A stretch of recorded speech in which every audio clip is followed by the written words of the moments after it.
किसान मंडळी, आज आपण आपल्या बागेला पाणी द्यायला सुरुवात केलेली आहे। पाऊस पडून आता 3-4 दिवस, जवळपास 3-4 म्हणल्यापेक्षा हप्ता झालेला आहे।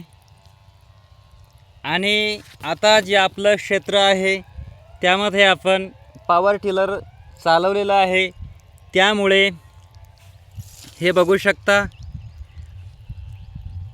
रोटावेटर मारल्यामुळे हवा खाऊन जी आपली जमीन आहे ती कोरडी झालेली आहे आणि त्यामुळे आपण आता याला पाणी द्यायला सुरुवात केलेली आहे। हे बघू शकता, आपण ठिबक सिंचन चालू केलेले आहे आणि ठिबकद्वारे पाणी देत आहोत।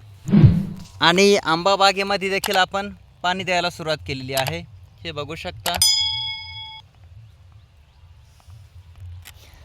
आंबा असो की खजूर असो, आपण डबल ड्रिप लाईन टाकलेली आहे, जेणेकरून काही प्रॉब्लेम आल्यास एखादी ड्रिप लाईन बंद जरी झाली तरी देखील आपल्या झाडांना काही प्रॉब्लेम येऊ नये, त्यासाठी आपण डबल ड्रिप ठिबक याच्यासाठी फळबागेसाठी टाकलेली आहे।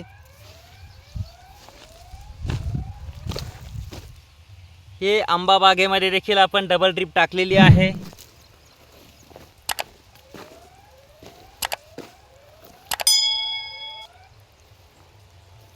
गरमी खूप आहे मित्रांनो, पाऊस वगैरे आला तर येऊ शकतो कदाचित, परंतु कन्फर्म नाही, त्यामुळे आपण पाणी द्यायला सुरुवात केलेली आहे।